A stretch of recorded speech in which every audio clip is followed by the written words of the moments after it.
Radio ਵੈਸੇ ਸੁਣ ਰਹੇ ਸਾਥੀ ਸਰੋਤਿਆਂ ਨੂੰ ਬਲਵਿੰਦਰ ਕੌਰ ਵੱਲੋਂ ਪਿਆਰ ਭਰੀ ਸਤਿ ਸ਼੍ਰੀ ਅਕਾਲ। ਪ੍ਰੋਗਰਾਮ ਖਬਰ ਤੇ ਨਜ਼ਰ ਜਿਸ ਵਿੱਚ ਹੋਣਗੇ ਸਾਡੇ ਨਾਲ ਬਲਤੇਜ ਪੰਨੂ ਜੀ ਦੱਸਣਗੇ ਭਾਰਤ ਵਿੱਚ ਪੰਜਾਬ ਦੇ ਵਿੱਚ ਕੀ ਕੁਛ ਵਾਪਰਿਆ। ਖਬਰਾਂ ਤੇ ਨਜ਼ਰ ਮਾਰਾਂਗੇ। ਖਬਰਾਂ ਤੋਂ ਪਹਿਲਾਂ ਧੰਨਵਾਦ ਸਾਡੇ ਸਪਾਂਸਰਸ ਦਾ ਜਿਨ੍ਹਾਂ ਨੇ ਇਸ ਪ੍ਰੋਗਰਾਮ ਨੂੰ ਸਪਾਂਸਰ ਕੀਤਾ। ਸਭ ਤੱਕ ਬਚਾਇਆ ਮਨਜੀਤ ਸਿੰਘ ਦੀਵਾਨਾ ਫਰੈਜ਼ਨੋ, ਸਤਨਾਮ ਸਿੰਘ ਸ਼ੇਰਗਿੱਲ, ਸਲਮਾ, ਗੁਰਦੀਪ ਸਿੰਘ ਬਿਰਦੀ, ਗਲੋਬਸ, ਖਾਲਸਾ ਇੰਸ਼ੋਰੈਂਸ ਏਜੰਸੀ ਸਾਨੋ ਜੀ। ਘਰਾਂ ਦੀ, ਕਾਰਾਂ ਦੀ, ਬਿਜ਼ਨਸ ਦੀ ਇੰਸ਼ੋਰੈਂਸ ਕਰਵਾ ਸਕਦੇ ਹੋ। 4082722500 ਟਰਕੀਆਣਾ ਇਮੀਗ੍ਰੇਸ਼ਨ ਲਾ ਫਰਮ 4159090503 ਜ਼ੈਂਡਰ ਹੋਮ ਲੋਨ ਵਾਲੇ ਮੌਂਚੀਮਾ ਜੀ 5599052575। ਬਹੁਤ ਧੰਨਵਾਦ ਕਰਦੇ ਹਾਂ। ਪ੍ਰੋਗਰਾਮਾਂ ਨੂੰ ਸਪਾਂਸਰ ਕਰਦੇ ਹੋ, ਸਭ ਤੱਕ ਪਹੁੰਚਾਉਂਦੇ ਸਾਡੇ ਨਾਲ ਜੁੜ ਚੁੱਕੇ ਨੇ। ਬਲਤੇਜ ਪੰਨੂ, ਸਤਿ ਸ਼੍ਰੀ ਅਕਾਲ, ਸਵਾਗਤ ਹੈ ਜੀ। ਸਤਿ ਸ਼੍ਰੀ ਅਕਾਲ ਜੀ, ਧੰਨਵਾਦ ਜੀ, ਮਿਹਰਬਾਨੀ। ਗੱਲ ਕਰਦੇ ਹਾਂ ਟਵਿੱਟਰ ਦੀ ਜਿਹੜੀ ਜੰਗ ਛਿੜੀ ਹੋਈ ਆ, ਸੈਂਟਰ ਦੇ ਨਾਲ ਪੰਗਾ ਜਾਰੀ ਹੈ। ਦੇਖੋ ਜੀ, ਐਕਚੁਅਲੀ ਜਿਹੜਾ ਸਰਕਾਰ ਹੈ ਉਹ ਪੂਰੀ ਕੋਸ਼ਿਸ਼ ਕਰ ਰਹੀ ਹੈ ਕਿ ਟਵਿੱਟਰ ਨੂੰ ਝੁਕਾਇਆ ਜਾਵੇ। ਟਵਿੱਟਰ ਹੈ ਕਿ ਉਹ ਅੜਿਆ ਹੋਇਆ, ਉਹਨੇ ਆਪਣੀ ਹੋਂਦ ਫੇਰ ਜਿਹੜੀ ਉਹ ਦਿਖਾਈ ਆ ਔਰ ਇਹ ਗੱਲ ਕਹੀ ਆ ਕਿ ਉਹਦੇ ਉੱਤੇ ਜਿਹੜੇ ਰੂਲ ਰੈਗੂਲੇਸ਼ਨ ਨੇ ਉਹ ਅਮਰੀਕਾ ਦੇ ਵਿੱਚ ਜਿਹੜੇ ਸੈੱਟ ਕੀਤੇ ਹੋਏ ਉਹ ਚੱਲਣਗੇ। ਮਾਈਕਰੋ ਬਲੌਗਿੰਗ ਸਾਈਟ ਜਿਹੜੀ ਟਵਿੱਟਰ ਹੈ, ਉਹਨੇ ਕਾਪੀਰਾਈਟ ਦੀ ਉਲੰਘਣਾ ਦੇ ਤਹਿਤ ਭਾਰਤ ਦੇ ਸੂਚਨਾ ਤਕਨੀਕ ਮੰਤਰੀ ਤੇ ਕਾਨੂੰਨ ਮੰਤਰੀ ਰਵੀ ਸ਼ੰਕਰ ਪ੍ਰਸਾਦ ਦੇ ਖਾਤੇ ਨੂੰ 1 ਘੰਟੇ ਲਈ ਬਲੌਕ ਕੀਤਾ। ਮੁੜ ਕੇ ਫਿਰ ਇਹ ਖਾਤਾ ਜਿਹੜਾ ਸੀ ਉਹ ਖੋਲ ਦਿੱਤਾ। ਇਹ ਗੱਲ ਆਖੀ ਗਈ ਕਿ ਉਹਨੇ ਕੁਝ ਇੰਟਰਵਿਊਜ਼ ਜਿਹੜੀਆਂ ਸੀਗੀਆਂ ਉਹਦੀਆਂ ਉਹ ਇਹਦੇ ਉੱਤੇ ਟਵਿੱਟਰ ਦੇ ਉੱਤੇ ਸ਼ੇਅਰ ਕੀਤੀਆਂ ਸੀ ਤੇ ਇਹ ਕਿਹਾ ਟਵਿੱਟਰ ਨੇ ਵੀ ਇਹ ਕਿਸੇ ਹੋਰ ਚੈਨਲਾਂ ਦੀਆਂ ਸਨ, ਇਸ ਕਰਕੇ ਕਾਪੀਰਾਈਟ ਦੀ ਇਹ ਉਲੰਘਣਾ। ਇਹ ਕਿਹਾ ਕਿ ਅਸੀਂ ਕਾਪੀਰਾਈਟ ਦੀ ਜਿਹੜੀ ਉਲੰਘਣਾ ਉਹਨੂੰ ਨਹੀਂ ਜਿਹੜਾ ਉਹ ਬਰਦਾਸ਼ਤ ਕਰਦੇ। 1 ਘੰਟੇ ਦਾ, ਕਿਉਂਕਿ ਰਵੀ ਸ਼ੰਕਰ ਪ੍ਰਸਾਦ ਹੀ ਹੈ ਜਿਹੜਾ ਸਰਕਾਰ ਦਾ ਪੱਖ ਸਭ ਤੋਂ ਵੱਧ ਜਿਹੜਾ ਉਹ ਬੋਲ ਰਿਹਾ ਔਰ ਟਵਿੱਟਰ ਦੇ ਖਿਲਾਫ ਜਿਹੜੇ ਉਹ ਦੋਸ਼ ਕਈ ਕਿਸਮ ਦੇ ਲਾ ਰਿਹਾ। ਹੁਣ ਇਹ ਵੀ ਕਿਹਾ ਗਿਆ ਕਿ ਸੰਸਦੀ ਕਮੇਟੀ ਜਿਹੜੀ ਆ ਉਹ ਟਵਿੱਟਰ ਤੋਂ ਸਪਸ਼ਟੀਕਰਨ ਮੰਗੂਗੀ। ਸਪਸ਼ਟੀਕਰਨ ਜਿਹੜਾ ਇਸ ਚੀਜ਼ ਦਾ ਮੰਗਿਆ ਜਾਊਗਾ ਕਿ ਰਵੀ ਸ਼ੰਕਰ ਪ੍ਰਸਾਦ ਨੇ ਉਹਦਾ 1 ਘੰਟੇ ਦੇ ਵਾਸਤੇ ਜਿਹੜਾ ਉਹ ਖਾਤਾ ਕਿਉਂ ਜਾਮ ਕੀਤਾ। ਕਿਹਾ ਗਿਆ ਕਿ ਡਿਜੀਟਲ ਮਿਲੇਨੀਅਮ ਕਾਪੀਰਾਈਟ ਐਕਟ ਦੇ ਉੱਤੇ ਦੀ ਲੋੜੋਂ ਵੱਧ ਜਿਹੜੀ ਉਹ ਸਰਗਰਮੀ ਕੀਤੀ ਜਾ ਰਹੀ ਹੈ। ਇਹ ਹੁਣ ਜਿਹੜਾ ਕੁਝ ਨੇਤਾਵਾਂ ਦੇ ਵੱਲੋਂ ਕਿਹਾ ਜਾ ਰਿਹਾ, ਕਿਉਂਕਿ ਸਰਦਾ ਤਾਂ ਉਹਨਾਂ ਦਾ ਵੀ ਟਵਿੱਟਰ ਤੋਂ ਬਿਨਾਂ ਨੀਗਾ। ਉਹ ਅੱਗੇ ਪ੍ਰੈਸ ਰਿਲੀਜ਼ ਕਦੀ ਕਿਸੇ ਨੂੰ ਭੇਜ, ਕਦੀ ਕਿਸੇ ਨੂੰ ਭੇਜ, ਟਵਿੱਟਰ ਦੀ ਵਜ੍ਹਾ ਕਰਕੇ ਇੱਕ ਟਵੀਟ ਕਰਦੇ ਆ, ਸਾਰੇ ਮੀਡੀਆ ਤੱਕ ਜਿਹੜੀ ਉਹ ਪਹੁੰਚ ਜਾਂਦੀ ਹੈ। ਪਰ ਤਕਲੀਫ ਜਿਹੜੀ ਗੱਲ ਦੇ ਉੱਤੇ ਹੋਈ ਆ ਉਹ ਇਸ ਗੱਲ ਦੇ ਉੱਤੇ ਆ ਕਿ ਪਹਿਲਾਂ ਇਹਨਾਂ ਦੀ ਟ੍ਰੋਲ ਆਰਮੀ ਸਰਗਰਮ ਹੁੰਦੀ ਸੀ, ਜਿਹਦੀ ਮਰਜ਼ੀ ਧੀ ਭੈਣ ਜਿਹੜਾ ਉਹ ਇੱਕ ਕਰ ਦਿੰਦੇ ਸੀ। ਜਿੰਨਾ ਗੰਦ ਉਹਦੇ ਉੱਤੇ ਟਵਿੱਟਰ ਦੇ ਉੱਤੇ ਇਹ ਟ੍ਰੋਲ ਆਰਮੀ ਨੇ ਪਾਇਆ ਉਹ ਕਿਸੇ ਤੋਂ ਲੁਕਿਆ ਛਿਪਿਆ ਨਹੀਂ। ਜਦੋਂ ਕਿਸਾਨ ਅੰਦੋਲਨ ਸ਼ੁਰੂ ਹੋਇਆ ਤਾਂ ਉਸ ਤੋਂ ਬਾਅਦ ਬਹੁਤ ਸਾਰੇ ਜਿਹੜੇ ਨੌਜਵਾਨ ਵਿਦੇਸ਼ਾਂ 'ਚ ਬੈਠੇ ਇੱਥੇ ਪੰਜਾਬ 'ਚ ਰਹਿੰਦੇ ਕਿਸਾਨ ਹਮਾਇਤੀ ਉਹ ਟਵਿੱਟਰ ਦੇ ਉੱਤੇ ਆ ਗਏ ਔਰ ਉਹਨਾਂ ਨੇ ਇਸ ਟ੍ਰੋਲ ਆਰਮੀ ਦੇ ਖਿਲਾਫ ਇੱਕ ਜੰਗ ਵਿੱਢੀ ਵੱਡੀ। ਤੇ ਉਹ ਠੀਕ ਹੈ ਕਿ ਇਹਦੇ ਵਿੱਚ ਇਹੋ ਜਿਹੀ ਜੰਗ ਦੇ ਵਿੱਚ ਕੋਈ ਜਿੱਤ ਹਾਰ ਤਾਂ ਨਹੀਂ ਹੁੰਦੀ, ਪਰ ਉਹਨਾਂ ਨੇ ਮੁਕਾਬਲਾ ਬੜਾ ਡਟਵਾਂ ਕੀਤਾ ਜਿੱਥੋਂ ਜਿਹੜੀ ਜੀ ਉਹ ਖਿੱਚ ਹੋਣੀ ਲਾਜ਼ਮੀ ਸੀ। ਤੇ ਅੱਗੋਂ ਜਦੋਂ ਸੈਕੰਡ ਵੇਵ ਆਈ ਉਦੋਂ ਲੋਕਾਂ ਨੇ ਇਸ ਪਲੇਟਫਾਰਮ ਦਾ ਬਹੁਤ ਵੱਡਾ ਇਸਤੇਮਾਲ ਕੀਤਾ ਇਹ ਦੱਸਣ ਦੇ ਵਾਸਤੇ ਕਿ ਤੁਹਾਡਾ ਸਿਹਤ ਢਾਂਚਾ ਕਿਵੇਂ ਡੋਲ ਗਿਆ। ਬੇਸ਼ੱਕ ਲੋਕਾਂ ਨੇ ਉਹਦੇ ਵਿੱਚ ਕਿਸੇ ਨੇ ਆਕਸੀਜਨ ਲੈਣ ਦੇ ਵਾਸਤੇ, ਕਿਸੇ ਨੇ ਹਸਪੀਟਲ 'ਚ ਬੈੱਡ ਲੈਣ ਦੇ ਵਾਸਤੇ, ਵੈਂਟੀਲੇਟਰ ਦੀ ਮਦਦ ਦੇ ਵਾਸਤੇ, ਰੈਮਡੇਸਿਵਿਰ ਦੇ ਵਾਸਤੇ, ਆਕਸੀਜਨ ਸਿਲੰਡਰ ਦੇ ਵਾਸਤੇ ਜਿਹੜਾ ਸੀ ਉਹ ਅਪੀਲਾਂ ਕੀਤੀਆਂ। ਉਹਨਾਂ ਨੂੰ ਕੁਝ ਨੂੰ ਮਦਦ ਮਿਲੀ, ਜ਼ਿਆਦਾ ਨੂੰ ਨਹੀਂ ਮਿਲੀ ਕਿਉਂਕਿ ਢਾਂਚਾ ਹੀ ਹੈ ਨਹੀਂ ਸੀਗਾ। ਉਹਦੇ ਨਾਲ ਸਰਕਾਰ ਇਹ ਸਮਝਦੀ ਆ ਕਿ ਉਹਨਾਂ ਦਾ ਇੱਕ ਬਣਿਆ ਬਤਰਿਆ ਜਿਹੜਾ ਢਾਂਚਾ ਸੀ ਉਹ ਨੰਗਾ ਹੋ ਗਿਆ। ਇਸ ਕਰਕੇ ਉਹ ਟਵਿੱਟਰ ਦੇ ਜਿਹੜਾ ਉਹ ਖਿਲਾਫ ਹੈ ਵੀ ਟਵਿੱਟਰ ਜਾਂ ਤਾਂ ਸਾਡੇ ਤਰੀਕੇ ਦੇ ਨਾਲ ਚੱਲੇ ਜਾਂ ਫਿਰ ਇੱਥੋਂ ਬੰਦ ਹੋਵੇ। ਟਵਿੱਟਰ ਦੀ ਜਿਹੜਾ ਦੀ ਉਹ ਇਹ ਆ ਕਿ ਉਹਨਾਂ ਨੂੰ ਇਹ ਲੱਗਦਾ ਕਿ ਸਾਡੇ ਸਭ ਤੋਂ ਵੱਧ ਯੂਜ਼ਰ ਅਮਰੀਕਾ ਦੇ ਵਿੱਚ ਨੇ ਤੇ ਉਹਨਾਂ ਦਾ ਜਿਹੜਾ ਬਿਜ਼ਨਸ ਹੈ ਉਹ ਸਾਰਾ ਦਾਰੋਮਦਾਰ ਉਹਦਾ ਅਮਰੀਕਾ ਦੇ ਵਿੱਚ ਆ। ਉਹ ਭਾਰਤ ਦੇ ਬਿਜ਼ਨਸ ਦੇ ਉੱਤੇ ਡਿਪੈਂਡ ਰਹੇਗਾ, ਜਿਹਦੇ ਕਰਕੇ ਉਹ ਨਹੀਂ ਮੰਨਦੇ ਜੀ। ਇਹ ਤਾਂ ਗੱਲ ਬਿਲਕੁਲ ਸਹੀ ਆ। ਜੇ ਹੁਣ ਝੁਕ ਗਏ ਤਾਂ ਫਿਰ ਬਹੁਤ ਕੁਝ ਝੁਕੂਗਾ। ਅੱਗੇ ਪੰਜਾਬ ਦੀ ਜੇ ਗੱਲ ਕਰੀਏ, ਬਿਜਲੀ ਦਾ ਸਿਸਟਮ ਮੰਦੇ ਹਾਲ ਹੀ ਆ। ਇਸ ਵੇਲੇ ਥਾਂ ਥਾਂ ਦੇ ਉੱਤੇ ਜਿਹੜੇ ਕਿਸਾਨ ਨੇ ਉਹ ਗ੍ਰਿਡ ਘੇਰ ਰਹੇ ਆ। ਗ੍ਰਿਡਾਂ ਦਾ ਘਰਾਓ ਤਾਂ ਕਰਕੇ ਕੀਤਾ ਜਾ ਰਿਹਾ ਕਿ ਪਿੰਡਾਂ ਦੇ ਵਿੱਚ ਜਿਹੜੀ ਬਿਜਲੀ ਆ ਉਹ 3 ਘੰਟੇ ਮਸੀ ਆ ਰਹੀ ਹੈ, ਜਦੋਂ ਕਿ ਜਿਹੜੀ 8 ਘੰਟੇ ਬਿਜਲੀ ਦਾ ਵਾਅਦਾ ਕੀਤਾ ਹੋਇਆ ਸਰਕਾਰ ਨੇ ਝੋਨੇ ਦੀ ਲਵਾਈ ਕਰਕੇ। ਤੋਂ ਇਹ ਬਿਜਲੀ ਨਾ ਆਉਣ ਦੀ ਵਜ੍ਹਾ ਕਰਕੇ ਝੋਨੇ ਦੀ ਜਿਹੜੀ ਲਵਾਈ ਆ ਉਹ ਪਛੜ ਰਹੀ ਆ। ਥਾਂ ਥਾਂ ਦੇ ਉੱਤੇ ਗ੍ਰਿਡ ਜਿਹੜੇ ਨੇ ਉਹਨਾਂ ਦਾ ਘਿਰਾਓ ਕਰਕੇ ਕਿਸਾਨ ਜਿਹੜੇ ਉਹ ਇਹ ਕਹਿ ਰਹੇ ਆ ਕਿ ਸਰਕਾਰ ਦੇ ਕੋਲੇ ਬਿਜਲੀ ਨੂੰ ਕੰਟਰੋਲ ਕਰਨ ਦਾ ਕੋਈ ਤਰੀਕਾ ਜਿਹੜਾ ਉਹ ਹੈ ਨਹੀਂਗਾ। ਜਦੋਂ ਕਿਸਾਨਾਂ ਦੇ ਵਿੱਚ ਇਹ ਰੋਹ ਫੈਲਣਾ ਸ਼ੁਰੂ ਹੋਇਆ, ਕਿਉਂਕਿ ਇਹ ਚੋਣਾਂ ਦਾ ਵਰ੍ਹਾ ਤੇ ਚੋਣਾਂ ਦੇ ਵਰ੍ਹੇ ਦੇ ਵਿੱਚ ਅਜਿਹਾ ਰੋਹ, ਔਰ ਉਹ ਵੀ ਉਦੋਂ ਜਦੋਂ ਕਿਸਾਨਾਂ ਦਾ ਅੰਦੋਲਨ ਚੱਲ ਰਿਹਾ ਹੋਵੇ ਵੀ ਕਿਤੇ ਉਹਦਾ ਪਾਰਟ ਨਾ ਬਣ ਜੇ। ਮੁੱਖ ਮੰਤਰੀ ਹੋਰਾਂ ਨੇ ਦਵਾ ਸੱਟ ਜਿਹੜੀ ਸੀ ਉਹ PSPCL ਦੇ ਅਧਿਕਾਰੀਆਂ ਦੇ ਨਾਲ ਮੀਟਿੰਗ ਰੱਖੀ, ਕਿਉਂਕਿ ਪਾਵਰ ਮਹਿਕਮਾ ਕੈਪਟਨ ਅਮਰਿੰਦਰ ਸਿੰਘ ਹੋਰਾਂ ਦੇ ਕੋਲੇ ਆ। ਇਸ ਕਰਕੇ ਉਹਨਾਂ ਨੂੰ ਇਹ ਕਿਹਾ ਕਿ ਛੇਤੀ ਦੇਣੀ ਬਾਹਰੋਂ ਬਿਜਲੀ ਜਿਹੜੀ ਉਹ ਖਰੀਦੋ, ਔਰ ਬਿਜਲੀ ਖਰੀਦ ਕੇ ਕਿਸਾਨਾਂ ਨੂੰ ਦਿਓ। 500 ਕਰੋੜ ਰੁਪਈਆ ਜਾਰੀ ਕਰਤਾ। ਜਿਹੜਾ PSPCL ਦੇ ਪਹਿਲਾਂ ਦੇ ਜਿਹੜੇ ਉਹ ਪੈਸੇ ਤਾਂ ਖੜੇ ਆ ਉਹਨਾਂ ਦੇ ਵਿੱਚ ਵੀ ਇਹ ਕਰਕੇ ਤੁਸੀਂ ਲੈ ਕੇ ਬਿਜਲੀ ਤੁਰੰਤ ਜਿਹੜੀ ਆ ਉਹ ਕਿਸਾਨਾਂ ਨੂੰ 8 ਘੰਟੇ ਦਿਓ ਬਾਹਰੋਂ ਖਰੀਦੀ ਪਹਿਲਾਂ ਵੀ ਬਾਹਰੋਂ ਹੀ ਜਾ ਰਹੀ ਹੈ ਸਾਰੀ ਦੀ ਸਾਰੀ। ਹੁਣ ਇੱਥੇ ਗਲਤ ਪਾਲਿਸੀਜ਼ ਜਿਹੜੀਆਂ ਦੀ ਉਹ ਸਾਹਮਣੇ ਆਉਣੀਆਂ ਸ਼ੁਰੂ ਹੋ ਗਈਆਂ। ਬਠਿੰਡੇ ਵਾਲਾ ਥਰਮਲ ਪਲਾਂਟ ਸੀ, ਉਹ ਇਹਨਾਂ ਨੇ ਇੰਨੀ ਅਪਰੋਚ ਜਿਹੜੀ ਉਹ ਲੋਕਾਂ ਦੀ ਕਰਨ ਦੇ ਬਾਵਜੂਦ ਬੰਦ ਕਰਤਾ। ਲੋਕਾਂ ਨੇ ਨੈਸ਼ਨਲ ਗ੍ਰੀਨ ਟ੍ਰਿਬਿਊਨਲ ਤੱਕ ਵੀ ਅਪਰੋਚ ਕੀਤੀ ਸੀ ਵੀ ਇਦਾਂ ਕਰੋ, ਉਹਦਾ 1 ਯੂਨਿਟ ਜਿਹੜਾ ਉਹ ਪਰਾਲੀ ਨਾਲ ਚਲਾ ਲਓ। ਇੱਕ ਤਾਂ ਪਰਾਲੀ ਸੰਭਾਲੀ ਜਾਊਗੀ, ਪਰਾਲੀ ਦੀ ਸਮੱਸਿਆ ਹੱਲ ਹੋ ਜੂਗੀ, ਦੂਜਾ ਉੱਥੋਂ ਕੁਝ ਬਿਜਲੀ ਆਉਂਦੀ ਰਹੂਗੀ। ਇਹ ਨਹੀਂ ਮੰਨੇ, ਇਹਨਾਂ ਨੇ ਬੰਦ ਕਰ ਦਿੱਤਾ। ਹੁਣ ਤਾਂ ਉਹਨੂੰ ਖੈਰ ਜਿਹੜਾ ਡਿਸਟਰੋਏ ਕੀਤਾ ਜਾ ਰਿਹਾ ਸਾਰੇ ਨੂੰ।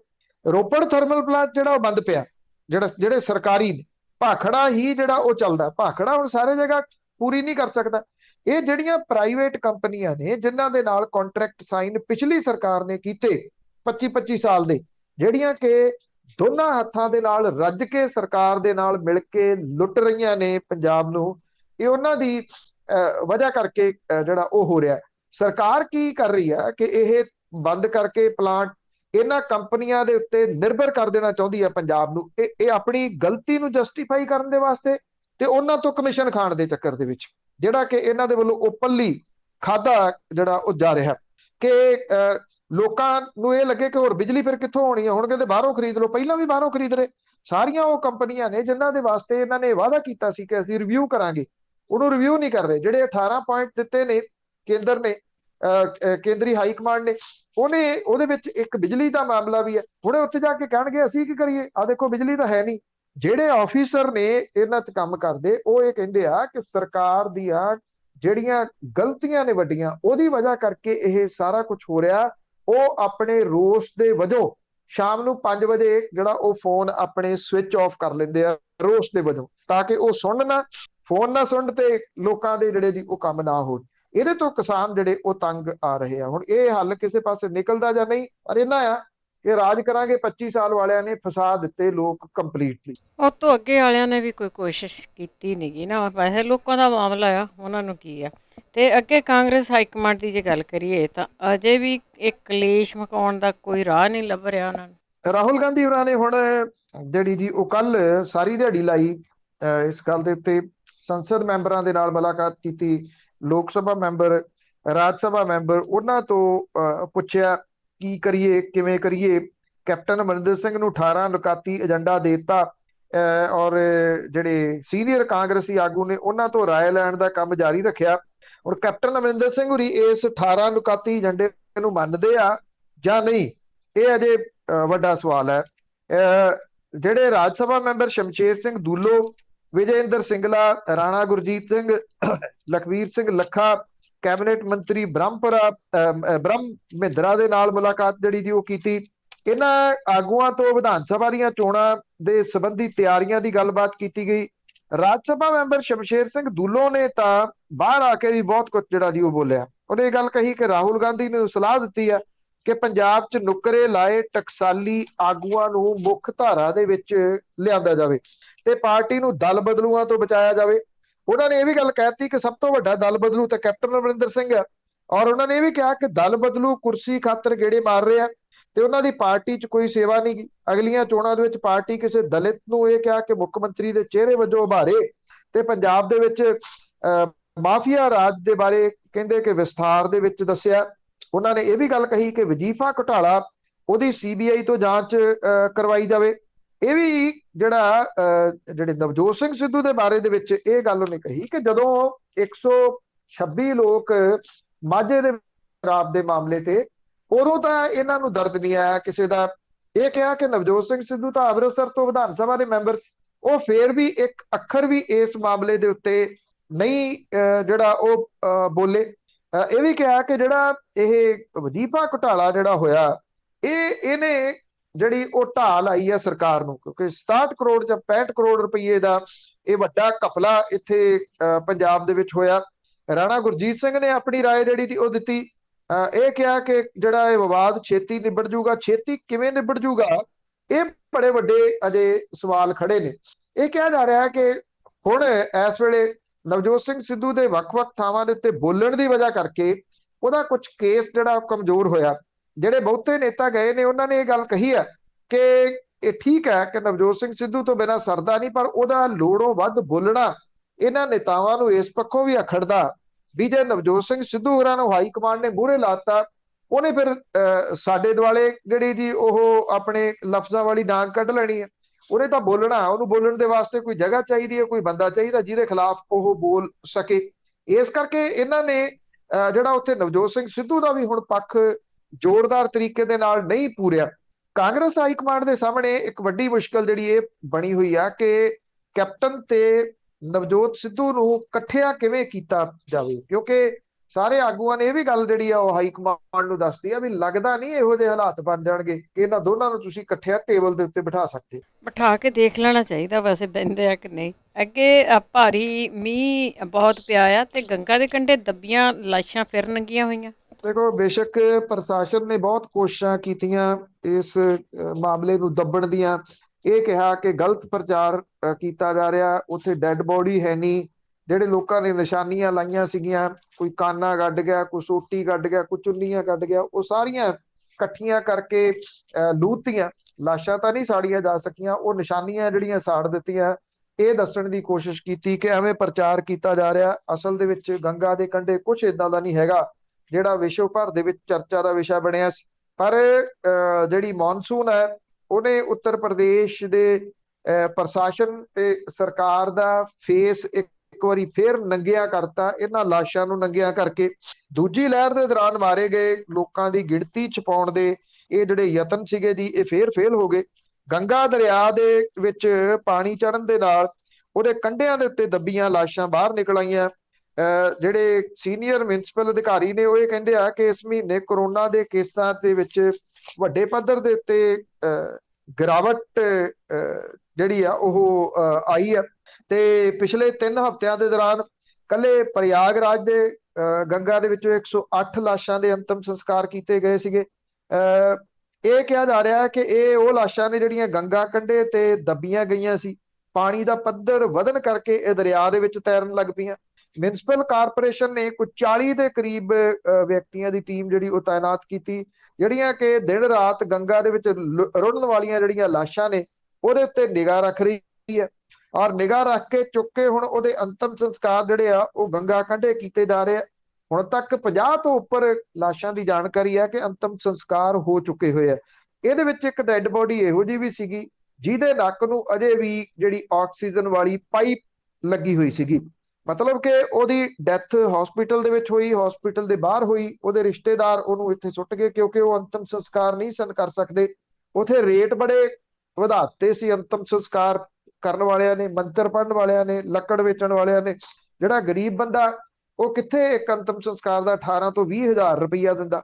ਉਹ ਫਿਰ ਇੱਥੇ ਗੰਗਾ ਦੇ ਕੰਢੇ ਜਾਂ ਸੁੱਟ ਗਏ ਜਾਂ ਫਿਰ ਥੋੜੀ ਜਿਹੀ ਰੇਤਾ ਉਹਨਾਂ ਪਾਸੇ ਕੀਤੀ ਤੇ ਉਹਦੇ ਵਿੱਚ ਉਹ ਦੱਬ ਗਏ। ਉੱਤਰ ਪ੍ਰਦੇਸ਼ ਸਰਕਾਰ ਦੇ ਜਿਹੜੇ ਬੁਲਾਰੇ ਆ ਉਹ ਇਹ ਕਹਿੰਦੇ ਆ ਕਿ ਜਿਹੜੀਆਂ ਡਿਸਟ੍ਰਿਕਟ ਮੈਜਿਸਟ੍ਰੇਟ ਨੂੰ ਇਹ ਨਿਰਦੇਸ਼ ਦਿੱਤੇ ਗਏ ਆ ਕਿ ਪੂਰੀ ਮਰਿਆਦਾ ਦੇ ਨਾਲ ਅੰਤਮ ਸੰਸਕਾਰ ਇਹਦਾ ਕੀਤਾ ਜਾਵੇ ਤੇ ਰੀਤੀ ਰਿਵਾਜ ਦੇ ਨਾਲ ਦਰਿਆ ਦੇ ਕੰਢੇ ਤੇ ਲਾਸ਼ਾਂ ਨੂੰ ਜਿਹੜਾ ਉਹ ਦੱਬਿਆ ਜਾਵੇ। ਹੁਣ ਜਿਹੜਾ ਸਵਾਲ ਇਹ ਆ ਕਿ ਜਿਹੜੇ ਹੁਣ ਨਿਰਦੇਸ਼ ਦਿੱਤੇ ਜਾ ਰਹੇ ਨੇ, ਪਹਿਲਾਂ ਨਿਰਦੇਸ਼ ਨਹੀਂ ਦਿੱਤੇ ਗਏ, ਨਾ ਪਹਿਲਾਂ ਮੰਨਿਆ ਹੀ ਜਾ ਰਿਹਾ ਸੀਗਾ ਕਿ ਉੱਥੇ ਕੋਈ ਲਾਸ਼ਾਂ ਨੇ ਤਾਂ ਪਾਣੀ ਇਹਦੇ ਚੜਿਆ ਹੋਇਆ। ਜਦੋਂ ਪਾਣੀ ਲੈਂਦਾ ਉੱਥੇ ਫੇਰ ਜਿਹੜਾ ਇੱਕ ਤਾਂ ਬਿਮਾਰੀ ਫੈਲਣ ਦਾ ਡਰ ਪੈਦਾ ਹੋ ਜਾਊਗਾ ਔਰ ਇਹ ਗਿਣਤੀ ਜਿਹੜੀ ਲਾਸ਼ਾਂ ਦੀ ਉਹ ਹੋਰ ਵੱਧ ਸਕਦੀ। ਜੀ ਹਜੇ ਵੀ ਕਿਸੇ ਤਣ ਪੱਤਰ ਨਹੀਂ ਹੈਗਾ। ਅੱਗੇ ਗੱਲ ਕਰਦੇ ਹਾਂ ਕਿਸਾਨ ਘੇਰਨ ਕੇ ਰਾਜਪਾਲਾਂ ਦੇ ਰਹਿਣ ਬਸੇਰੇ। ਬਿਲਕੁਲ ਜੀ, ਅੱਜ ਜਿਹੜਾ ਕਿਸਾਨਾਂ ਦੇ ਵੱਲੋਂ ਖੇਤੀ ਬਚਾਓ ਲੋਕਤੰਤਰ ਬਚਾਓ ਦਿਨ ਮਨਾਇਆ ਜਾ ਰਿਹਾ। ਦੇਸ਼ ਭਰ ਦੇ ਵਿੱਚ ਰਾਜ ਭਵਨ ਜਿਹੜੇ ਨੇ, ਰਾਜਪਾਲ ਦੇ ਘਰ ਨੇ, ਉਹਨਾਂ ਨੂੰ ਘੇਰਿਆ ਜਾਊਗਾ। ਰਾਸ਼ਟਰਪਤੀ ਦੇ ਨਾਂ ਜਿਹੜੇ ਰਾਜਪਾਲਾਂ ਨੂੰ ਚਿੱਠੀ ਸੌਂਪੀ ਜਾਊਗੀ। ਜੇ ਰਾਜਪਾਲਾਂ ਦੇ ਘਰੇ ਕਿਸਾਨ, ਉਹਦੇ ਘਰਾਂ ਦੇ ਨੇੜੇ ਕਿਸਾਨਾਂ ਨੂੰ ਜਾਣ ਦਿੱਤਾ ਗਿਆ। ਚੰਡੀਗੜ੍ਹ ਦੇ ਵਿੱਚ ਹੱਦਾਂ ਸਰਹੱਦਾਂ ਬਹੁਤ ਵੱਡੀ ਗਿਣਤੀ ਦੇ ਵਿੱਚ ਫੋਰਸਿਸ ਨੇ ਘੇਰੀਆਂ ਹੋਈਆਂ ਨੇ। ਰਾਜਪਾਲ ਦੇ ਘਰ ਨੂੰ ਜਾਂਦੇ ਰਾਹਾਂ ਦੇ ਉੱਤੇ ਵੱਡੀਆਂ ਰੋਕਾਂ ਲਾਈਆਂ ਗਈਆਂ ਨੇ। ਅੱਜ 7 ਮਹੀਨੇ ਪੂਰੇ ਹੋ ਗਏ ਕਿਸਾਨ ਅੰਦੋਲਨ ਨੂੰ ਚੱਲਦਿਆਂ। 7 ਮਹੀਨਿਆਂ ਦੇ ਵਿੱਚ ਸੰਯੁਕਤ ਕਿਸਾਨ ਮੋਰਚੇ ਦੀ ਅਗਵਾਈ ਦੇ ਵਿੱਚ ਸੈਂਕੜੇ ਕਿਸਾਨ ਜਥੇਬੰਦੀਆਂ ਨੇ ਭਾਰਤ ਦੇ ਕਈ ਰਾਜਾਂ ਦੇ ਵਿੱਚ ਲੱਖਾਂ ਕਿਸਾਨਾਂ ਦੇ ਨਾਲ ਵਿਰੋਧ ਪ੍ਰਦਰਸ਼ਨ ਕੀਤਾ। 500 ਦੇ ਕਰੀਬ ਹੁਣ ਤੱਕ ਜਿਹੜੇ ਕਿਸਾਨ ਨੇ ਇਸ ਸੰਘਰਸ਼ ਦੇ ਦੌਰਾਨ ਆਪਣੀ ਜਾਨ ਤੋਂ ਹੱਥ ਧੋ ਬੈਠੇ। ਡਾਕਟਰ ਦਰਸ਼ਨਪਾਲ ਕਹਿੰਦੇ ਨੇ ਕਿ ਸੰਯੁਕਤ ਕਿਸਾਨ ਮੋਰਚੇ ਦੇ ਵੱਲੋਂ ਮਨਾਇਆ ਜਾ ਰਿਹਾ ਖੇਤੀ ਬਚਾਓ ਲੋਕਤੰਤਰ ਬਚਾਓ ਦਿਵਸ 1975 ਤੋਂ 77 ਤੱਕ ਲੱਗੀ ਐਮਰਜੈਂਸੀ ਦੇ ਕਾਲੇ ਦਿਨਾਂ ਦੀ ਪਿੱਠ ਭੂਮੀ ਦੇ ਖਿਲਾਫ ਹੈ। ਉਹ ਇਹ ਕਹਿੰਦੇ ਨੇ ਕਿ ਉਸ ਤਰ੍ਹਾਂ ਦਾ ਸਮਾਂ ਸੀ ਜਦੋਂ ਨਾਗਰਿਕਾਂ ਦੇ ਲੋਕਤੰਤਰੀ ਅਧਿਕਾਰ ਬੇਰਹਿਮੀ ਦੇ ਨਾਲ ਕੁਚਲ ਦਿੱਤੇ ਗਏ ਤੇ ਮਨੁੱਖੀ ਅਧਿਕਾਰਾਂ ਦੇ ਉੱਤੇ ਰੋਕ ਲਾਈ ਗਈ ਸੀ।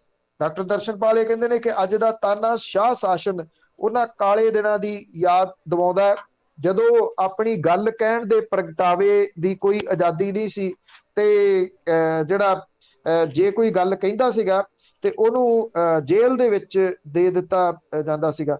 ਉਹ ਇਹ ਕਹਿੰਦੇ ਕਿ ਅੱਜ ਵੀ ਮੌਜੂਦਾ ਹਾਲਾਤ ਵੀ ਜਿਹੜੇ ਉਹ ਇਹੋ ਜਿਹੇ ਬਣੇ ਹੋਏ ਨੇ। ਉਧਰ ਰਕੇਸ਼ ਟਕੈਤ ਜਿਹੜੇ ਕਿ ਕਿਸਾਨ ਆਗੂ ਨੇ, ਉਹ ਇਹ ਕਹਿੰਦੇ ਆ ਕਿ 7 ਮਹੀਨੇ ਪੂਰੇ ਹੋ ਗਏ ਆ ਔਰ ਇਹ ਕਹਿੰਦੇ ਕਿ ਸਾਨੂੰ ਇਹ ਉਮੀਦ ਹੈ ਕਿ ਸਰਕਾਰ ਗੱਲਬਾਤ ਕਰੂਗੀ, ਨਹੀਂ ਕਰਦੀ ਤਾਂ ਅਸੀਂ ਅਗਲਾ ਸਟੈਪ ਚੁੱਕਾਂਗੇ। ਇਹ ਵੀ ਕਿਹਾ ਕਿ ਅੰਦੋਲਨ ਉਦੋਂ ਤੱਕ ਜਾਰੀ ਰਹੂਗਾ ਜਦੋਂ ਤੱਕ ਭਾਰਤ ਸਰਕਾਰ ਨਵੇਂ ਖੇਤੀ ਕਾਨੂੰਨ ਵਾਪਸ ਨਹੀਂ ਲੈਂਦੀ ਤੇ MSP ਦੇ ਉੱਤੇ ਕੋਈ ਕਾਨੂੰਨ ਨਹੀਂ ਬਣਾਉਂਦੀ। ਇਹ ਵੀ ਕਿਹਾ ਕਿ ਟਰੈਕਟਰ ਰੈਲੀ ਤੋਂ ਪਹਿਲਾਂ ਦਿੱਲੀ ਗਾਜ਼ੀਪੁਰ ਹੱਦ ਤੇ ਤਿਆਰੀਆਂ ਚੱਲ ਰਹੀਆਂ ਨੇ, ਇਹਦੀ ਰਿਹਰਸਲ ਜਿਹੜੀ ਆ ਉਹ ਕੀਤੀ ਜਾ ਰਹੀ ਆ। ਹੁਣ ਸਵਾਲ ਜਿਹੜਾ ਵੱਡਾ ਇਹੀ ਗੱਲ ਦਾ ਹੈ ਕਿ ਜਿਨ੍ਹਾਂ ਨੂੰ ਜਿਹੜਾ ਉਹ ਗੈਂਗ ਕਹਿੰਦੀ ਸੀ ਸਰਕਾਰ, ਜਿਨ੍ਹਾਂ ਨੂੰ ਇਹ ਕਹਿੰਦੀ ਸੀ ਕਿ ਉਹ ਘਰਾਣੇ ਲੁੱਟ ਕੇ ਖਾ ਗਏ ਜੰਮੂ ਕਸ਼ਮੀਰ ਨੂੰ, ਉਹਨਾਂ ਘਰਾਣਿਆਂ ਤੇ ਵਿਸ਼ਵਾਸ ਨਹੀਂ ਕੀਤਾ ਜਾ ਸਕਦਾ, ਉਹਨਾਂ ਨੂੰ ਅੰਦਰ ਡੱਕੀ ਰੱਖਿਆ, ਉਹਨਾਂ ਨੂੰ ਸੱਦ ਕੇ ਚਾਹ ਪਿਆ ਕੇ ਤੇ ਮੀਟਿੰਗ ਕੀਤੀ ਜਾ ਰਹੀ ਹੈ ਤੇ ਕਿਸਾਨਾਂ ਦੇ ਨਾਲ ਅਜਿਹੀ ਮੀਟਿੰਗ ਜਿਹੜੀ ਉਹ ਕਿਉਂ ਨਹੀਂ? ਇਹ ਵੱਡਾ ਜਿਹੜਾ ਉਹ ਸਵਾਲ ਇਸ ਵੇਲੇ ਖੜਾ। ਅੱਜ ਜਦੋਂ ਰਾਜ ਭਵਨਾਂ ਦਾ ਘਿਰਾਓ ਕੀਤਾ ਜਾਊਗਾ, ਕਿਉਂਕਿ ਖੇਤੀਬਾੜੀ ਮੰਤਰੀ ਦਾ ਕਿਤੇ ਟਾਵਾਂ ਜਿਹਾ ਬਿਆਨ ਆ ਜਾਂਦਾ। ਹੁਣ ਕੱਲ ਬਿਆਨ ਸੀਗਾ ਕਿ ਸਾਨੂੰ ਆਪਣੇ ਇਤਰਾਜ਼ ਤਾਂ ਦੱਸਣ ਜਿਹੜੇ ਕਿਸਾਨ ਨੇ, ਹੱਦ ਹੋ ਗਈ। ਇੰਨੀਆਂ ਜਿਹੜੀਆਂ ਮੀਟਿੰਗਸ ਹੋਈਆਂ ਕਿਸਾਨਾਂ ਦੀਆਂ, ਕੱਲੀ ਮੱਦ ਜਿਹੜੀ ਸੀ ਉਹ ਖੋਲ ਕੇ ਕਿਸਾਨਾਂ ਨੇ ਰੱਖ ਦਿੱਤੀ। ਇਹ ਅਜੇ ਵੀ ਕਹੀ ਜਾਂਦੇ ਆ ਕਿ ਸਾਨੂੰ ਇਤਰਾਜ਼ ਤਾਂ ਜਿਹੜੇ ਜੀ ਉਹ ਦੱਸਣ। ਇਦੋਂ ਵੱਧ ਜਿਹੜੀ ਜੀ ਉਹ ਢੀਠਤਾ ਕੀ ਹੋਰ ਹੋ ਸਕਦੀ ਹੈ? ਢੀਠਤਾ ਕਹਿ ਲਓ, ਵੈਸੇ ਬੇਸ਼ਰਮੀ ਹੈ ਇਹਨਾਂ ਦੀ। ਅੱਗੇ ਸੁਖਬੀਰ ਬਾਦਲ ਦੀ ਗੱਲ ਕਰਦੇ ਹਾਂ। ਜੇ ਉਸ ਦੀ ਪੁੱਛਗਿੱਛ ਅੱਜ ਹੋਏਗੀ ਤੇ ਜਿਹੜੇ ਇਹਨਾਂ ਦੇ ਅਕਾਲੀ ਨੇਤਾ ਆ ਉਹਨਾਂ ਦੀ ਹੜਬੜਾਹਟ ਵੀ ਜਾਰੀ। ਦੇਖੋ ਅੱਜ ਜਿਹੜਾ SIT ਦੇ ਵੱਲੋਂ ਸੁਖਬੀਰ ਸਿੰਘ ਬਾਦਲ ਦੀ 11 ਵਜੇ ਉਹਨੂੰ ਸੱਦਿਆ ਗਿਆ ਔਰ ਉਹਦੇ ਤੋਂ ਪੁੱਛਗਿੱਛ SIT ਨੇ ਕੋਟਕਪੂਰਾ ਗੋਲੀ ਕਾਂਡ ਦੇ ਸੰਬੰਧ ਦੇ ਵਿੱਚ ਕਰਨੀ ਹੈ। SIT ਦੇ ਜਿਹੜੇ ਸਵਾਲ ਭਾਵੇਂ ਕਿੰਨੇ ਮਰਜ਼ੀ ਹੋਣ, ਪਰ ਮੇਨ ਜਿਹੜਾ ਸਵਾਲ ਹੈ ਉਹ ਉਹਦੇ ਉੱਤੇ ਹੀ ਆਉਣਾ ਕਿ ਜਿਹੜੀ ਰਾਤ ਨੂੰ ਗੱਲ ਹੋਈ ਸੀ ਅਫਸਰਾਂ ਦੇ ਨਾਲ, ਉਹ ਕੀ ਗੱਲਬਾਤ ਸੀ ਤੇ ਉੱਥੇ ਗੋਲੀ ਚਲਾਉਣ ਦੇ ਹੁਕਮ ਕਿਹਨੇ ਦਿੱਤੇ ਸੀਗੇ। ਜਿਸ ਦਿਨ ਪ੍ਰਕਾਸ਼ ਸਿੰਘ ਬਾਦਲ ਤੋਂ ਪੁੱਛਗਿੱਛ ਹੋਈ ਆ, ਅਕਾਲੀ ਆਗੂਆਂ ਨੇ ਪ੍ਰੈਸ ਕਾਨਫਰੰਸ ਉਦਣ ਵੀ ਕੀਤੀ ਸੀਗੀ। ਉਹਦੇ ਵਿੱਚ ਵੀ ਉਹਨਾਂ ਨੇ ਅਜਿਹੇ ਦੋਸ਼ ਲਾਏ ਸੀਗੇ ਕਿ ਜਿਹੜੀ SIT ਆ ਉਹਨੇ ਇੱਕ ਤਾਂ ਉਦੋਂ ਇਹ ਲਾਇਆ ਸੀਗਾ ਕਿ ਗਲਤ ਬੰਦੇ ਜਿਹੜੇ ਜੀ ਇਹਦੇ ਵਿੱਚ ਲੈ ਆਉਂਦੇ। ਇਹ ਕਿਹਾ ਸੀਗਾ ਕਿ ਜਿਹੜਾ ਇੱਕ ਡਿਸਟ੍ਰਿਕਟ ਅਟਾਰਨੀ ਸੀਗਾ ਉਹ ਕਿਉਂ ਆਇਆ ਸਿੰਗਲਾ। ਹੁਣ ਇਹ ਪਤਾ ਲੱਗਾ ਕਿ ਇਹ ਸਾਬਕਾ ਡਾਇਰੈਕਟਰ ਜਿਹੜਾ ਪ੍ਰੋਸੀਕਿਊਸ਼ਨ ਸੀਗਾ ਵਿਜੇ ਸਿੰਗਲਾ, ਉਹਨੇ ਰਿਜ਼ਾਈਨ ਕਰ ਦਿੱਤਾ ਲੀਗਲ ਐਕਸਪਰਟ ਤੋਂ ਸਪੈਸ਼ਲ ਇਨਵੈਸਟੀਗੇਸ਼ਨ ਟੀਮ ਦਾ, ਜਿਹਨੂੰ ਸਰਕਾਰ ਨੇ ਲਾਇਆ ਸੀਗਾ। ਔਰ ਉਹਨੇ ਇਹ ਗੱਲ ਕਹੀ ਹੈ ਕਿ ਮੈਂ ਇਹਦੇ ਵਿੱਚੋਂ ਕੁਝ ਨਹੀਂ ਜਿਹੜਾ ਜੀ ਉਹ ਗੇਨ ਕੀਤਾ। ਇਹ ਵੀ ਕਹਿਤਾ ਕਿ ਜਿਹੜੇ ਸਿੱਟ ਦੇ ਚੀਫ ਨੇ LK ਯਾਦਵ, ਉਹਨੂੰ ਮੈਂ ਕਹਿੰਦੇ ਕਹਿਤਾ ਕਿ ਐਜ਼ ਏ ਲੀਗਲ ਐਕਸਪਰਟ ਦੇ ਵਜੋਂ ਮੈਂ ਤੁਹਾਡੇ ਨਾਲ ਸ਼ਾਮਿਲ ਨਹੀਂ ਹੋਊਗਾ। ਅਕਾਲੀ ਦਲ ਬਾਦਲ ਜਿਹੜਾ ਉਹ ਇਹਨੂੰ ਆਪਣੀ ਪ੍ਰਾਪਤੀ ਦੇ ਤੌਰ ਦੇ ਉੱਤੇ ਗਿਣੂਗਾ ਕਿ ਅਸੀਂ ਉਹਦਾ ਅਸਤੀਫਾ ਜਿਹੜਾ ਉਹ ਦਵਾ ਦਿੱਤਾ। ਹੁਣ ਸੁਖਬੀਰ ਸਿੰਘ ਬਾਦਲ ਤਾਂ ਨਹੀਂ ਬੋਲ ਰਹੇ, ਨਾ ਪ੍ਰਕਾਸ਼ ਸਿੰਘ ਬਾਦਲ ਹੋਰੀ ਬੋਲੇ ਆ, ਵਿਕਰਮ ਸਿੰਘ ਮਜੀਠੀਆ ਹੋਰੀ ਪ੍ਰੈਸ ਕਾਨਫਰੰਸਾਂ ਜਿਹੜੀਆਂ ਉਹ ਕਰ ਰਹੇ ਆ। ਇਹ ਕਹਿ ਰਹੇ ਆ ਕਿ ਬਾਦਲਾਂ ਨੂੰ ਫਸਾਉਣ ਦਾ ਯਤਨ ਕੀਤਾ ਜਾ ਰਿਹਾ। ਇਹ ਵੀ ਕਿਹਾ ਕਿ ਇਹ ਜਿਹੜੀ ਜਾਂਚ ਹੈ ਇਹ ਕਾਂਗਰਸੀਆਂ ਦੇ ਦੁਆਲੇ ਹੋਣੀ ਚਾਹੀਦੀ ਆ। 3 ਮੰਤਰੀਆਂ ਦਾ ਲਾਈ ਡਿਟੈਕਟਰ ਟੈਸਟ ਜਿਹੜਾ ਹੋਵੇ, ਸੁਖਜਿੰਦਰ ਸਿੰਘ ਰੰਧਾਵਾ, ਸੁਨੀਲ ਜਾਖੜ ਤੇ ਤ੍ਰਿਪਤ ਰਜਿੰਦਰ ਸਿੰਘ ਬਾਜਵਾ ਦਾ। ਹੱਦ ਇਹ ਆ ਕਿ ਸਰਕਾਰ ਦੇ ਮੰਤਰੀਆਂ ਦਾ ਲਾਈ ਡਿਟੈਕਟਰ ਟੈਸਟ ਜਿਹੜਾ ਦੀ ਕਿਹਾ ਜਾ ਰਿਹਾ, ਜਦੋਂ ਕਿ ਸਰਕਾਰ ਜਿਨ੍ਹਾਂ ਦੀ ਸੀ ਉਹਦੇ ਲਾਈ ਡਿਟੈਕਟਰ ਟੈਸਟ ਕਿਹਦਾ ਹੋਵੇ ਉਹ ਨਹੀਂ ਗਿਣਿਆ ਜਾ ਰਿਹਾ। ਜਿਹੜੇ ਐਕਸਪਰਟ ਨੇ ਉਹ ਇਹ ਕਹਿੰਦੇ ਨੇ ਕਿ ਐਕਚੁਅਲੀ ਕੀ ਆ ਕਿ ਜਿਹੜੇ 18 ਨੁਕਤੇ ਦਿੱਤੇ ਆ ਕੇਂਦਰ ਦੀ ਸਰਕਾਰ ਨੇ, ਉਹਦੇ ਵਿੱਚੋਂ ਪਹਿਲਾ ਨੁਕਤਾ ਤਾਂ ਜਿਹੜਾ ਉਹ ਬੇਅਦਬੀ ਦੀਆਂ ਘਟਨਾਵਾਂ ਤੇ ਉਸ ਤੋਂ ਬਾਅਦ ਵਾਪਰੀਆਂ ਘਟਨਾਵਾਂ ਦੀ ਜਾਂਚ ਕਰਨਾ। ਤੇ ਅਗਲਾ ਜਿਹੜਾ ਨੁਕਤਾ ਆ ਉਹ ਹੈਗਾ ਪੰਜਾਬ ਦੇ ਵਿੱਚ ਫੈਲੇ ਨਸ਼ੇ ਦੇ ਕਾਰੋਬਾਰ ਦਾ। ਜੇ ਉਹਦੇ ਉੱਤੇ ਵੀ ਸਰਗਰਮੀ ਸਰਕਾਰ ਕਰ ਦਿੰਦੀ ਆ, ਕਰਨ ਦੇ ਚਾਂਸਸ ਤਾਂ ਘੱਟ ਨੇ, ਜੇ ਕਰ ਦਿੰਦੀ ਆ ਤਾਂ ਉਹਦੇ ਵਿੱਚ 2 ਕੁ ਲਿਫਾਫੇ ਹਾਈ ਕੋਰਟ ਦੇ ਵਿੱਚ ਪਏ ਆ ਔਰ ਉਹ ਲਿਫਾਫੇ ਖੁੱਲ ਸਕਦੇ ਆ। ਹੁਣ ਪਤਾ ਨਹੀਂ ਉਹਨਾਂ ਦੇ ਵਿੱਚ ਕੀ ਆ, ਕੀ ਉਹ ਲਿਫਾਫੇ ਖੁੱਲਣ ਤੋਂ ਪਹਿਲਾਂ ਦੀ ਇਹ ਹੜਬੜਾਹਟ ਨਹੀਂ ਕਿ ਲੱਗਦਾ ਕਿ ਇਦੋਂ ਬਾਅਦ ਕਿਤੇ ਅਗਲੇ ਨੁਕਤੇ ਦੇ ਉੱਤੇ ਕੰਮ ਨਾ ਸ਼ੁਰੂ ਹੋ ਜਾਏ। ਜੇ ਕਰਨਾ ਹੋਵੇ ਤਾਂ ਬਹੁਤ ਕੁਝ ਕਰਨੇ ਨੂੰ ਆ, ਬਹੁਤ ਕੁਝ ਕਰਨੇ ਨੂੰ ਪਿਆ, ਪਰ ਕਰਨਾ ਨਹੀਂਗਾ ਇਹਨਾਂ ਨੇ। ਅੱਗੇ ਗੱਲ ਕਰਦੇ ਹਾਂ ਨਸ਼ਾ ਵਿਰੋਧੀ ਦਿਵਸ ਤੇ ਪੰਜਾਬ ਦੇ ਅਖਬਾਰਾਂ 'ਚ ਵੱਡੇ ਵੱਡੇ ਇਸ਼ਤਿਹਾਰ।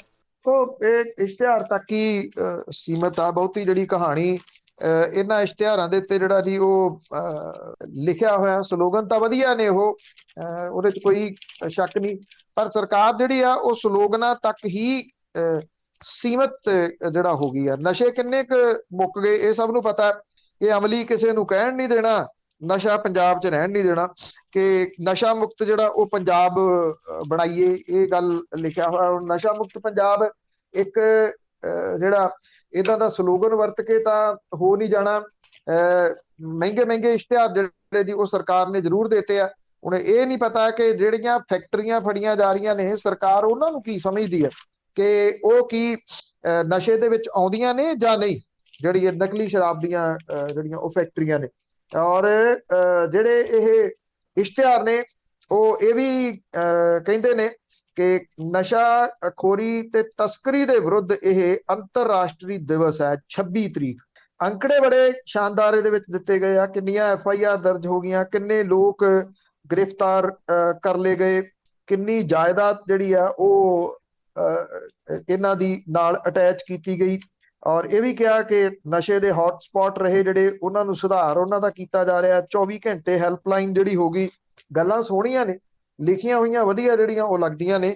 ਰਿਐਲਿਟੀ ਕੀ ਆ ਉਹ ਸਭ ਨੂੰ ਜਿਹੜਾ ਉਹ ਪਤਾ ਕਿ ਨਸ਼ੇ ਦੀ ਸਮਗਲਿੰਗ ਉਸੇ ਤਰੀਕੇ ਦੇ ਨਾਲ ਜਿਹੜੀ ਉਹ ਜਾਰੀ ਹੈ। ਸਰਕਾਰ ਦੇ ਕੋਲੇ ਕਈ ਵਾਰੀ ਜਿਹੜਾ ਜੀ ਇਹ ਆਇਆ ਮੌਕਾ ਕਿ ਉਹ ਇਸ ਨੈਕਸਸ ਨੂੰ ਤੋੜ ਸਕਦੀ, ਪਰ ਉਹ ਇਸ ਨੈਕਸਸ ਨੂੰ ਤੋੜ ਨਹੀਂ ਸਕੀ। ਇੱਕ ਵਾਰੀ ਤਾਂ ਜਦੋਂ ਜਲੰਧਰ ਤੋਂ ਇੱਕ ਇੰਸਪੈਕਟਰ ਫੜਿਆ ਗਿਆ ਸੀਗਾ ਇੰਦਰਜੀਤ, ਉਦੋਂ ਜਾਂਚ ਜਿਹੜੀ ਸੀ ਉਹ ਜਾਂਦੀ ਜਾਂਦੀ ਪਹੁੰਚ ਗਈ ਇੱਕ SSP ਤੱਕ। ਮੁੜ ਕੇ ਉਹ SSP ਜਿਹੜਾ ਜੀ ਉਹ ਅੱਜ ਕੱਲ ਵਿਜੀਲੈਂਸ ਦਾ SSP ਲਾਇਆ ਹੋਇਆ। ਤੁਸੀਂ ਦੇਖੋ ਕਿ ਉਹਨੂੰ ਉਹਦੇ ਉੱਤੇ ਕੋਈ ਵੀ ਅਸਰ ਨਹੀਂ ਹੋਇਆ ਕਿਸੇ ਵੀ ਕਿਸਮ ਦਾ। ਫਿਰ ਜਦੋਂ ਰਾਣੋਵਾਲਾ ਗੁਰਦੀਪ ਫੜਿਆ ਗਿਆ, ਉਦੋਂ ਵੀ ਇੱਕ ਸਮਾਂ ਸੀਗਾ ਕਿਉਂਕਿ ਉਹਨੇ ਬਹੁਤ ਸਾਰੇ ਲੋਕਾਂ ਦੇ ਨਾਮ ਲੈਤੇ, ਬਹੁਤ ਸਾਰਿਆਂ ਨਾਲ ਉਹਦੀਆਂ ਫੋਟੋਆਂ ਸਾਹਮਣੇ ਆ ਗਈਆਂ, ਪਰ ਉਦੋਂ ਵੀ ਕੁਝ ਵੀ ਜਿਹੜਾ ਸੀ ਉਹ ਸਰਕਾਰ ਦੇ ਵੱਲੋਂ ਨਹੀਂ ਕੀਤਾ ਗਿਆ।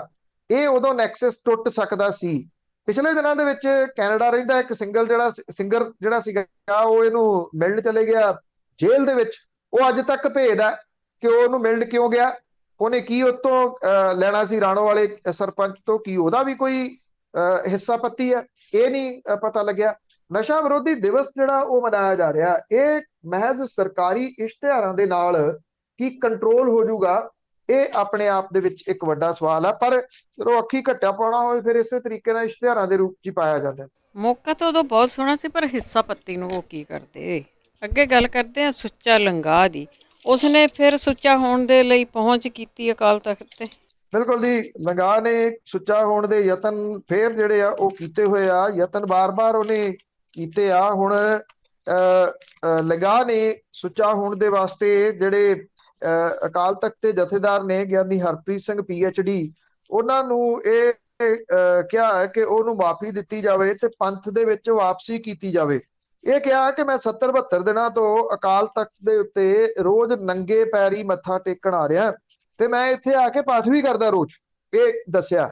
ਇਹ ਵੀ ਕਿਹਾ ਕਿ ਉਹ ਪਹਿਲਾਂ ਵੀ ਮਾਫੀ ਪੱਤਰ ਜਿਹੜੇ ਆ ਉਹ ਅਕਾਲ ਤਖਤ ਦੇ ਜਥੇਦਾਰ ਨੂੰ ਦੇ ਚੁੱਕੇ ਆ। ਇਹ ਵੀ ਕਿਹਾ, ਉਹਦੇ ਮਾਪਿਓ ਬਹੁਤ ਬੁੱਢੇ ਹੋ ਗਏ, 90 ਸਾਲ ਦੇ ਹੋ ਗਏ, ਉਹਨਾਂ ਨੂੰ ਇਹ ਲੱਗਦਾ ਕਿ ਉਹਨਾਂ ਦਾ ਪੁੱਤ ਜਿਹੜਾ ਉਹ ਛੇਕਿਆ ਹੋਇਆ ਪੰਥ ਦੇ ਵਿੱਚੋਂ, ਇਸ ਕਰਕੇ ਉਹਦੀ ਵਾਪਸੀ ਹੋਣੀ ਚਾਹੀਦੀ ਆ।